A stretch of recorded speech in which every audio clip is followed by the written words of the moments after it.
ভাবুন তো, একটা ভাইরাস ধীরে ধীরে আপনার শরীরের ভেতর ঢুকে আপনার রক্ত চলাচল দুর্বল করে দিচ্ছে। শরীরের অঙ্গগুলো একে একে কাজ করা বন্ধ করে দিচ্ছে, আর কয়েকদিনের মধ্যে মানুষকে মৃত্যুর দিকে ঠেলে দিচ্ছে।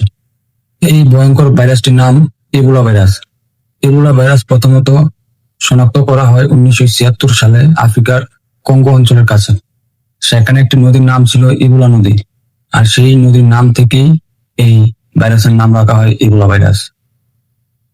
বর্তমানে বিজ্ঞানীরা ইবোলা ভাইরাসের কিছু ভ্যাকসিন তৈরি করলেও এখনো এটি বিশ্বের অন্যতম ভয়ঙ্কর ভাইরাস হিসেবে পরিচিত, কারণ এই ভাইরাস খুব দ্রুত মানব দেহকে দুর্বল করে ফেলে।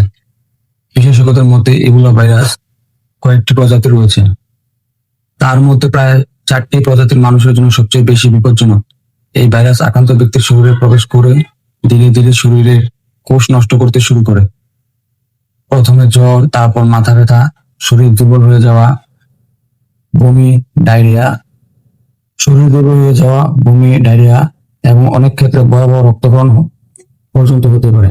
সবচেয়ে ভয়ঙ্কর বিষয় হলো এই ভাইরাস আক্রান্ত মানুষের শরীরে তরলের মাধ্যমে অন্য মানুষের মধ্যেও ছড়িয়ে যেতে পারে। বর্তমানে আফ্রিকার দেশ কেনিয়া ইবোলা ভাইরাস নিয়ে আতঙ্ক ছড়িয়ে পড়েছে। বিভিন্ন প্রতিবেদনে বলা হচ্ছে প্রায় 252 জন আক্রান্ত হয়েছেন এবং অন্তত 42 জন মারা গেছেন।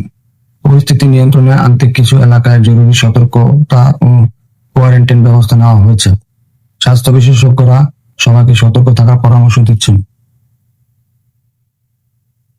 কারণ দ্রুত শনাক্ত করা না গেলে এই ভাইরাস খুব ভয়াবহ আকার ধারণ করতে পারে।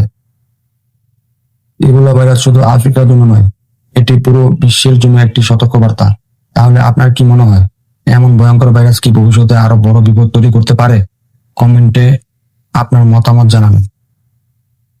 আর এমন ভয়ঙ্কর ও তথ্যভিত্তিক ভিডিও পেতে এখনই সাবস্ক্রাইব করুন।